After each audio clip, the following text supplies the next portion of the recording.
60 minutos de vivencias, 60 minutos de historia. Huellas, para ir más allá de lo cotidiano. Conoce el lado humano de nuestros invitados. Presenta Andrés Felipe Ruiz.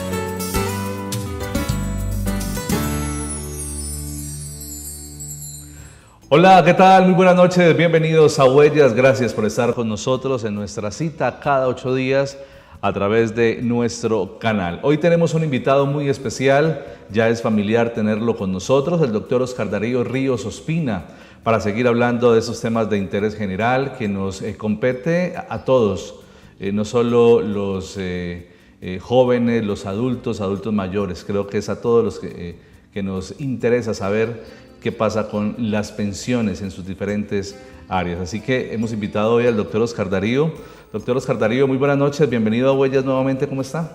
Don Andrés, buenas noches, y a todos los televidentes, buenas noches. Bueno, hoy vamos a hablar de dos temas muy importantes. El primero tiene que ver con pensión de invalidez y el segundo también con traslado de fondos, para que ustedes estén conectados, muy pendientes, muy juiciositos, para que conozcamos un poco más de en qué consiste la pensión de invalidez, en qué momento se da, etcétera, etcétera. Doctor Oscar Darío, inicialmente, ¿pensión de invalidez? Sí, Andrés, tienes razón. Dos de los temas que más están consultando las personas en la oficina tienen que ver con la pensión de invalidez y los traslados de fondos. La pensión de invalidez es una de las prestaciones que cubre el Sistema General de Pensiones. Recordemos que con la Ley 100 general, la Ley 100 de 1993, se creó el Sistema General de Seguridad Social, que cubre 3 subsistemas: pensiones, cubre también el de riesgos laborales y el sistema de salud. El tema de pensión de invalidez lo vamos a tratar frente a las prestaciones de invalidez de origen común. La forma como se califica esta situación en las personas está reglamentado por el Decreto 917 de 1999 y una norma muy reciente, que es la 1507 del 2014. Allí se establece en ese manual que son competentes los fondos de pensiones para hacer la calificación, la Junta Regional de Calificación y la Junta Nacional. Esa calificación es muy importante porque le permite a las personas que sean valoradas integralmente, donde una persona tiene que mostrarle al calificador todas las deficiencias, pero además de mostrarle todas las deficiencias, también tiene que indicarle en qué ha impactado esas deficiencias en su puesto de trabajo y cuál ha sido el impacto de esas deficiencias en su rol social, porque toda deficiencia lo que genera son esos dos impactos. La calificación me genera, como te estaba diciendo, 3 datos importantes. 1, ¿qué porcentaje de pérdida de capacidad tiene la persona? 2, ¿cuál es la fecha de estructuración? O sea, ¿cuál es la fecha en la que la persona ha perdido más del 50% de su capacidad laboral? Y 3, me determina cuál es el origen de esa pérdida de capacidad laboral. Esos 3 elementos me permiten determinar si una persona puede reclamar una prestación de invalidez al Sistema General de Pensiones o no. ¿Dependiendo de qué? De cuál es la fecha de estructuración en la que la persona ha perdido más del 50% de su capacidad laboral. Podríamos decir que estos 3, factores tienen que estar juntos, reunidos. ¿Tienen que estar? Sí, en toda calificación de invalidez van a estar reunidos, porque son los factores que determinan si hay derecho a reclamar una prestación de invalidez al Sistema General de Pensiones o no. Es importante en ese punto saber cuánto tiempo lleva la persona laborando en determinada empresa, o es más saber la deficiencia que tiene la persona. Esa calificación me va a determinar si hay derecho o no, pero en relación con el número de semanas que tengo cotizadas. Si la pérdida de capacidad laboral está determinada en esta vigencia, 2015, la norma que está vigente es la Ley 860 del 2003, y en esa normatividad se dice que hay derecho a reclamar una pensión de invalidez cuando la persona tiene 50 semanas cotizadas en los 3 años anteriores a la fecha de estructuración de la invalidez. Lógicamente, estamos hablando de que la prestación se reclama si hay una pérdida de capacidad laboral que supere el 50%. Pero es la fecha de estructuración la que me va a determinar la norma que establece el derecho. Y una cosa es la norma, la ley 860, otra norma que también establece otro tipo de requisitos es la ley 100 de 1993, que es algo así como si me hubieran declarado una pérdida de capacidad laboral del 50%, pero mi fecha de estructuración es el año 2000. No podemos hablar en el año 2000 de cumplir requisitos de la ley 860. La ley 860 es del 2003. En el 2000, la norma que está vigente es la ley 100. Y en ese momento, el requisito que tiene que cumplir, además de demostrar que tiene una pérdida de capacidad laboral del 50%, es demostrar con su historial de cotizaciones que tiene 26 semanas cotizadas en el año anterior, si no está cotizando al momento de la invalidez, de ser declarado que tiene una pérdida de capacidad laboral que tiene por más del 50%. Si está cotizando en ese momento, recuerde, el requisito es tener 26 semanas en cualquier tiempo. Si no está cotizando, hay que demostrar que tiene 26 semanas en el año anterior a la fecha de estructuración de la invalidez. Por eso las personas no solamente deben preocuparse por mantener su historia laboral al día, sino que además deben preocuparse por estar cotizándole al Sistema General de Pensiones, porque yo no le puedo reclamar al sistema si no tengo cotizaciones realizadas. Doctor Oscar Darío, usted habla mucho del tema del tiempo, de la fecha. ¿Hay algún, espacio, un tiempo prudente para realmente calificar que una persona ha perdido más del 50% de su capacidad? Y lo quiero significar de la siguiente manera. Si una persona, hay un caso que yo conozco muy cercano, estaba laborando y cargando hierro, tuvo un problema de fractura en ambas piernas, ¿cierto? Esa persona, obviamente con operación, con recuperación, hoy está bien. En su momento se le hubiera podido decir, se hubiera podido declarar una persona para pensionar, o tocaba esperar, a eso me refiero. ¿Hay un tiempo de espera? Sí, hay un tiempo de espera en el sentido en que una cosa es el diagnóstico de una enfermedad y otra cosa muy distinta es el momento en el cual la gente o las personas pierden su capacidad laboral, y es dependiendo del tipo de enfermedad. Hay enfermedades que son progresivas, hay enfermedades que son catastróficas, que ocurren y de inmediato la persona queda inválida. Entonces hay un periodo de maduración de las enfermedades, y eso está determinado precisamente por todo el seguimiento y el tratamiento que debe llevar la persona. El sistema, hoy la última norma, el último manual de calificación de invalidez, establece que hay que llevar como mínimo un tratamiento de 360 días más 100, o sea, de año y medio. El tratamiento de cualquier deficiencia debe estar determinado por el seguimiento médico en año y medio. En ese año y medio, el médico va a determinar si efectivamente la persona se va a recuperar o realmente ya hay secuelas definitivas. Cuando hay secuelas definitivas, es el momento en el cual se determina la pérdida de capacidad laboral. Si ocurre un accidente laboral y esa persona queda con menos del 40% de posibilidad de continuar normalmente su parte física, esa persona, si la sacan del trabajo, si la expulsan, ¿qué debe hacer? O sea, hay una protección especial para las personas con pérdida de capacidad laboral. O sea, la misma Constitución política establece que el legislador tiene que tener normas que protejan ese tipo de situaciones. Si un empleador despide a una persona en estado de discapacidad, lógicamente que para poderlo hacer tiene que tener un permiso del Ministerio de Protección Social. Si no lo hace, se somete a unas sanciones del Ministerio y se somete a que el mismo juez constitucional ordene reintegrarlo.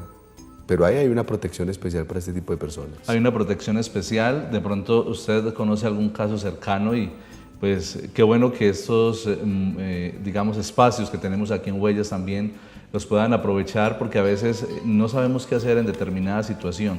Doctor Oscar Darío, ¿cuál es la situación más, digamos, recurrente en el tema de pensión de invalidez, lo que más se presenta?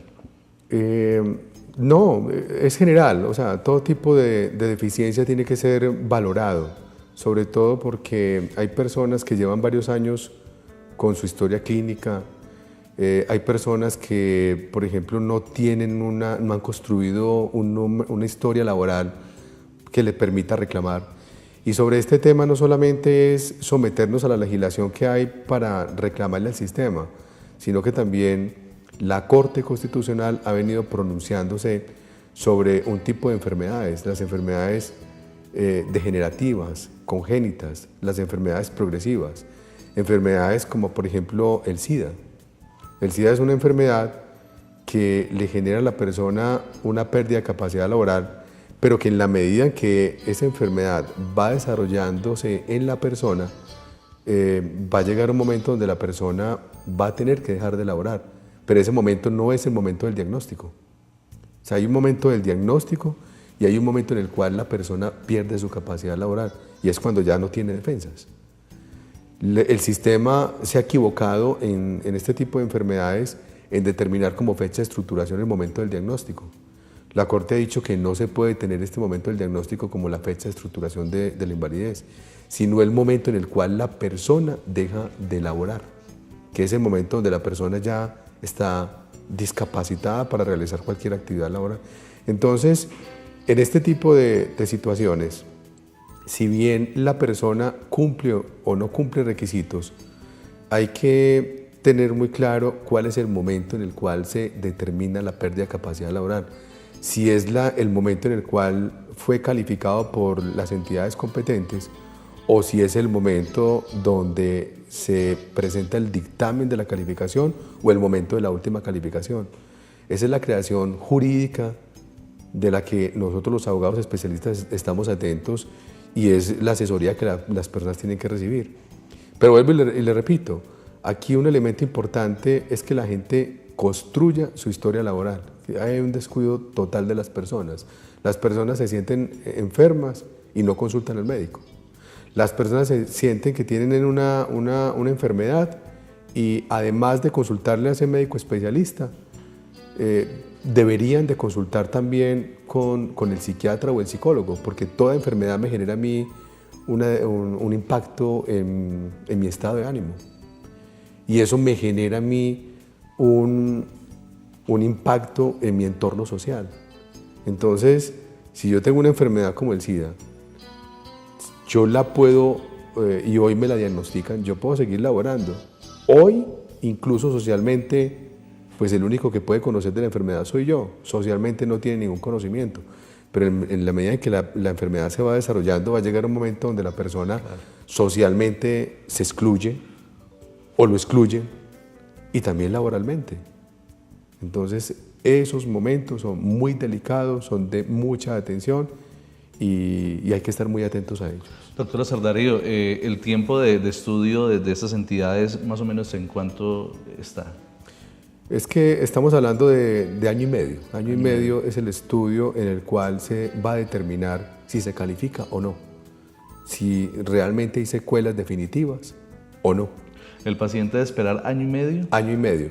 Le pregunto porque si a alguien se le diagnostica cáncer y a veces esas enfermedades no esperan, cuando se diagnostica, se habla ahora de que no se da en el momento del dictamen. ¿Ahí no puede haber un caso especial, alguna excepción? No, todo depende de la información que determine su historia clínica el médico tratante.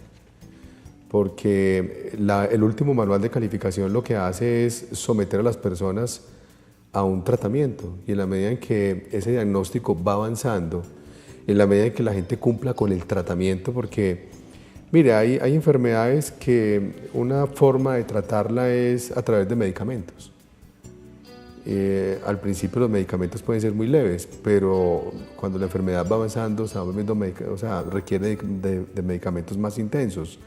Entonces, hoy el sistema te establece, digamos, que unos grupos o momentos de calificación. Cuando yo comienzo, cuando está mi diagnóstico y apenas voy a empezar el tratamiento, en ese momento mi pérdida de capacidad laboral es muy pequeña. Pero cuando yo llevo año y medio en ese tratamiento y el diagnóstico ha avanzado, pues el porcentaje de pérdida de capacidad laboral es totalmente más alto. Entonces, dependiendo de la enfermedad, dependiendo del cumplimiento del tratamiento, dependiendo incluso de la dieta, porque hay enfermedades que te obligan a tener una dieta. Entonces, el sistema lo que hace es verificar y observar esas tres situaciones para poder determinar una pérdida de capacidad laboral. Muy bien, a esta hora en Huellas nos acompaña el doctor Oscar Darío Ríos Ospina. Vamos a hacer nuestra primera pausa y ya regresamos en Huellas.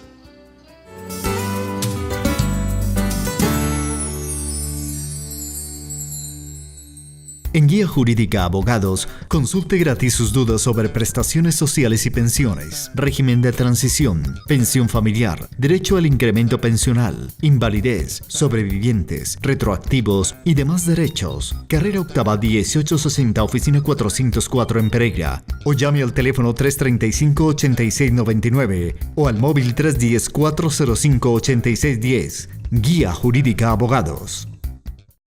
Otto Ropa Deportiva está presente en los grandes eventos, por eso vive la emoción de las mejores competencias, le da impulso al deporte y le marca su estilo único con cada prenda. El esfuerzo por ganar se vive bien vestido. Otto Ropa Deportiva. Visita en internet nuestra vitrina virtual www.otto.com.co y en Pereira, en la Gran Esquina, Centro Comercial Local F. Otto, la marca de los grandes deportistas.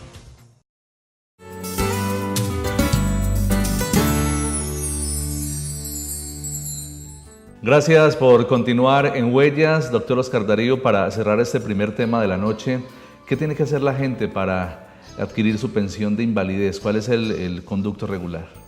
Andrés, la recomendación que le puedo hacer a las personas que nos están escuchando es, incluso para los jóvenes, desde los 18 años, cuando empiece la edad productiva, afiliarse al Sistema General de Pensiones. Porque el riesgo de la invalidez está desde ese momento, desde el momento en que empieza mi etapa productiva. Generalmente incluso hasta los 25 años, que son considerados la etapa joven. O sea, la ley 860 establece que el requisito para estas personas entre los 18 y los 20 años reclamar la pensión de invalidez es tener 26 semanas. Pero estos 20 años los extendió la Corte hasta los 25. Y es muy lamentable que entre los 18 y los 25, digamos que es el grupo de personas que menos le cotizan al Sistema General de Pensiones. Entonces, recomendación número 1 es que a partir del momento en que empieza mi edad productiva, nos afiliemos al Sistema General de Pensiones, empecemos a cotizar. Segundo, cuando usted tiene una deficiencia, desde ese momento que se presenta la deficiencia, documentarla. Siempre mantenerse al día con la historia clínica. Si yo estoy laborando, es importante que en todas las empresas exista un estudio de puesto de trabajo, porque ese documento le va a servir para esa calificación. Y tercero, si esa deficiencia me ha generado, digamos, dificultades sociales o familiares, entonces consultar con los especialistas para que se documente. Son situaciones que la gente debe considerar para poder reclamar esa prestación de invalidez. Muy bien, ahí está entonces la invitación, pero también en pantalla ustedes pueden ver un lugar, la dirección de un lugar donde pueden adquirir toda la información, pueden acercarse, pueden preguntar, pueden llamar sin ningún problema. Además, lo más importante en estos casos es no quedarnos con la duda, con la inquietud. Es una buena manera de ir solucionando nuestras inquietudes, acercándonos o llamándonos. Es la recomendación que entrega Huellas en esta noche para que pues no duden en llamar en ningún momento. Doctor Oscar Darío, traslado de fondos.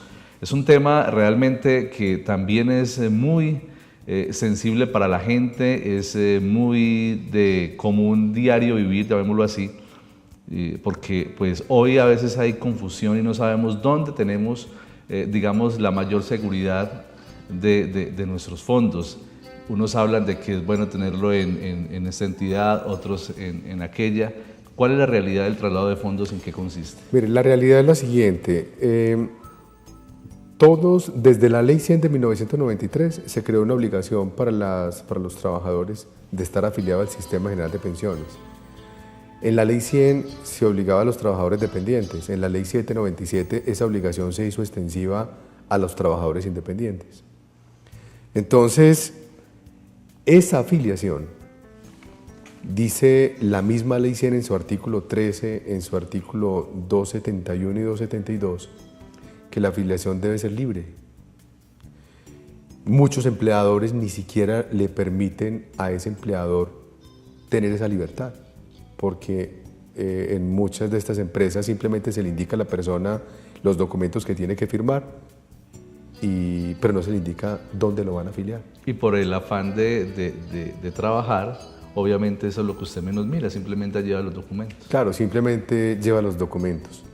Entonces, la gente o sea, las personas trabajadoras, independientes, dependientes, todos los que están afiliados al Sistema General de Pensiones, deben ser conscientes de esa afiliación al fondo de pensiones. ¿A qué régimen se afilió? Si al régimen de prima media, que hoy es administrado por Colpensiones, o al régimen de ahorro individual, que es administrado por todos los fondos de pensiones. Son excluyentes. O sea, la forma de reconocer las prestaciones en pensiones de vejez es totalmente distinta. En el régimen de ahorro individual, allí lo que importa es el capital. O sea, allí la prestación se te otorga a cualquier edad, dependiendo del capital que usted tenga. Y ese capital tiene que permitir que el sistema le pague una pensión por lo menos equivalente a un 10% adicional al salario mínimo. Mientras que en el fondo de pensiones, Colpensiones, que es quien administra el régimen de prima media, allí es una prestación definida. Allí el sistema te va a reconocer la prestación cuando cumplas la edad que exige el sistema. Hoy estamos en el 2015 y hoy la norma establece que la pensión de vejez se adquiere a los 62 años de edad hombres, 57 las mujeres y 1.300 semanas cotizadas. Entonces, ese tipo de situaciones hace que la persona por lo menos conozca, o sea, cuando se afilie debe tener un conocimiento de cuáles son las prestaciones que se le pueden reconocer, de qué manera se le reconocen, qué diferencia hay entre el régimen de ahorro individual y el de prima media. La gente cuando se afilia no tiene esa información. ¿Qué ha pasado? Que cuando se creó con la Ley 100, cuando ingresaron al sistema esa creación de los fondos privados, existía una clase trabajadora que ya tenía un número de cotizaciones muy altas. Inconscientemente se afiliaron al régimen de ahorro individual y hoy, cuando van a reclamar su prestación, el fondo le dice no tienes derecho a la pensión porque no tienes el capital suficiente para pensionarte. La norma, la ley 797 establece, tiene una norma en la que se indica que si le faltan menos de 10 años para pensionarse, para cumplir la edad de pensión, o sea, si estás entre los hombres entre los 52 y los 62, ya no se puede trasladar de régimen. Esa norma también establece que en el fondo de pensiones, como mínimo tienes que estar 5 años. O sea, si estás en Colpensiones, 5 años debes cotizar. Si estás en el fondo privado, 5 años. A partir de esos 5 años de cotización, cuando los cumplas, ya puedes pensar en trasladarte al otro régimen.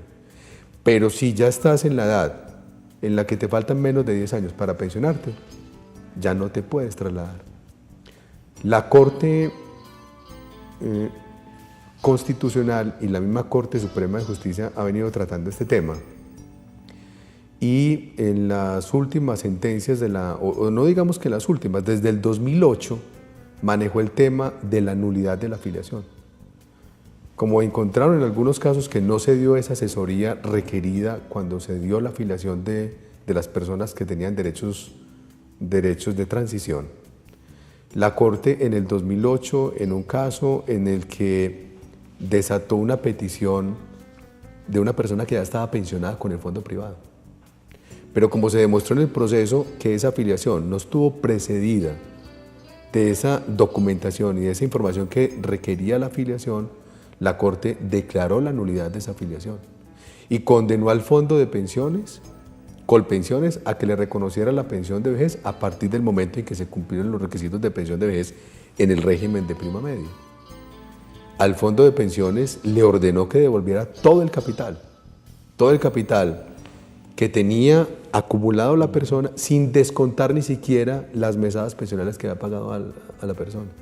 Como mínimo. Esa decisión judicial hoy es totalmente, digamos que ha madurado. Hoy la Corte ya no habla de nulidad.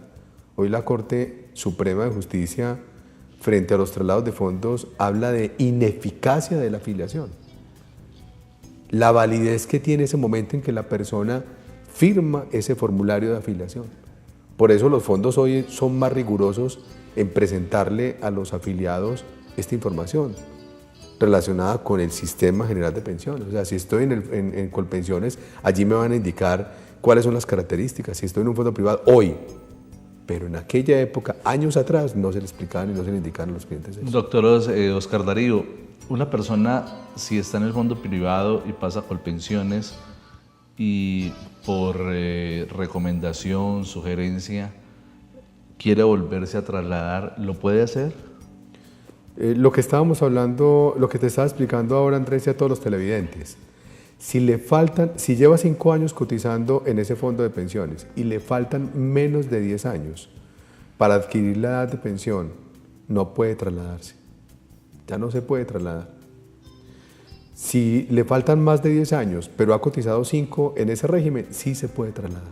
Pero yo hablo ¿De fondo a fondo? Sí, o sea, yo hablo del fondo privado a Colpensiones, ¿cierto? Ese traslado lo puede hacer antes de los 10 años, sí, etc.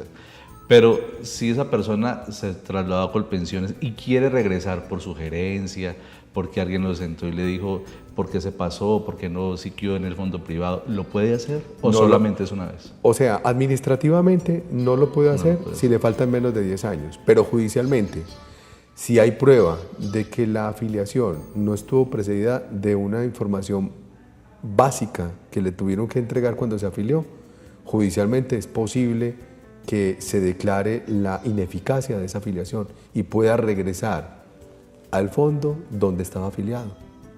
Que en el caso que usted me plantea de Colpensiones, si yo estoy en Colpensiones o en el Seguro Social en su momento, cumplía requisitos de transición, o sea, es decir, al 1 de abril de 94 tenía más de hombres más de 40 años de edad o mujeres más de 35 años y me fui para un fondo privado porque de esas cosas que llegaron a la oficina y simplemente me pasaron el documento y firmé la afiliación. Hoy, incluso pensionado del fondo privado o afiliado del fondo privado, repito, si esa afiliación no está precedida de una información documentada, si esa afiliación no estuvo precedida de esas exigencias que tenía el fondo de entregar información al momento de la afiliación, podemos lograr que se traslade a través de sentencia judicial. Es de la única manera. Administrativamente, imposible. Bueno, entonces es claro, una persona no puede estar cambiando después de fondo cuando quiera.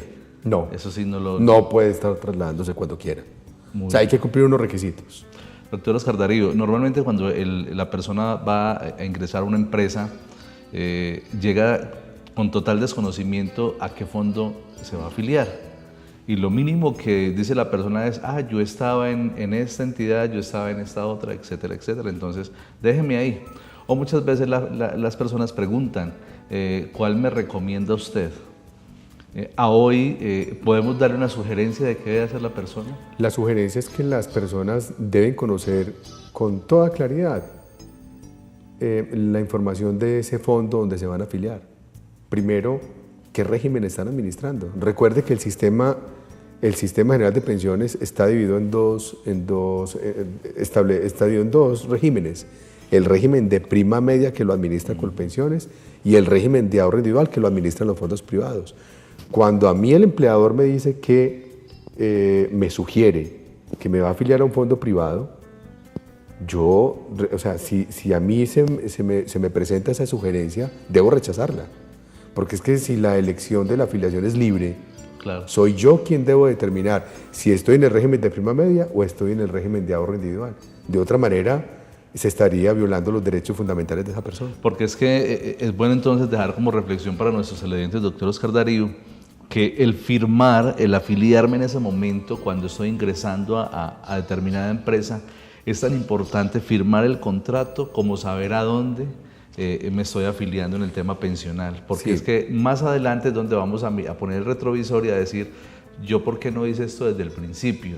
Y a veces la misma emoción de querer ingresar a laborar, etcétera, etcétera, pues no nos permite como tener la claridad suficiente a la hora de afiliarnos en ese preciso instante. Sí, incluso la misma Ley 100 y la jurisprudencia que ha desarrollado este tema habla de un consentimiento informado. O sea, es una decisión que un ser humano toma, pero debe ser consciente. Y debe ser consciente en la medida en que cuando firma ese documento, las administradoras tienen que, con toda claridad, informarle cuáles son las características de ese fondo de pensiones. Si no lo tiene, no hay consentimiento informado. Ahí está entonces la invitación para que estemos muy pendientes. Además, en Huellas normalmente nos acompaña el doctor Oscar Darío Ríos para despejar todas esas dudas que de pronto día a día nos llegan, o también casos especiales de compañeros de trabajo, de universidad, familiares o amigos que tienen alguna dificultad en el tema pensional. Hoy hablamos de la pensión de invalidez y también del traslado de fondos. Más adelante trataremos otros temas. Doctor Oscar Darío, finalmente, ¿algo más para decir del traslado de fondos? Igual, o sea, las personas cuando quieran consultar si pueden trasladarse, lo que tienen que hacer es visitarnos en nuestras oficinas con sus historiales de cotización para poder determinar cuántas semanas tiene, qué derechos tiene en el régimen de prima media, qué derechos tiene en el régimen de ahorro individual, qué violaciones se presentaron al momento de la afiliación, y de esa manera, y es la única manera de determinar si administrativamente puede regresar al otro régimen o puede pertenecer al régimen que él desee, o ya no se puede trasladar, pero es de la única manera, o sea, consultar, pero con la documentación al día de los historiales de cotización. En nuestra pantalla aparece toda la información donde ustedes pueden consultar al doctor Oscar Darío Ríos Ospina con todos sus abogados. Además, siempre lo he dicho, en estos casos lo más importante es tener la confianza suficiente, saber de que vamos a ir a un lugar, de que nos van a atender bien, pero que vamos a encontrar solución y que vamos a tener una muy buena asesoría. Eso es lo más importante. Si tenemos una muy buena asesoría, obviamente vamos a poder dar el paso siguiente con toda la tranquilidad de que estamos haciendo las cosas bien. Doctor Oscar Darío, muy amable por estar a esta hora con todos los televidentes de Huellas en el Eje Cafetero, siempre tan amable. Y lo mejor, todas esas dudas pues ya quedan resueltas para nuestros televidentes, aunque siempre lo hemos dicho, doctor Oscar, y es que el tema pensional tiene mucho de dónde coger. Andrés, muchas gracias, y de verdad, este es un tema muy complejo.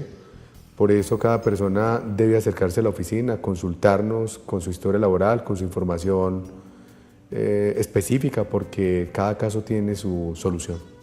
El doctor Oscar Darío no solo tiene oficinas en Pereira, en todo el Eje Cafetero, también está en Cali, en la capital antioqueña, en Medellín, en Río Negro, y próximamente también abrirá su oficina en la capital de la República. Así que, pues con toda confianza y lo mejor, con toda seguridad pueden visitarlo. A ustedes muchas gracias por estar en Huellas.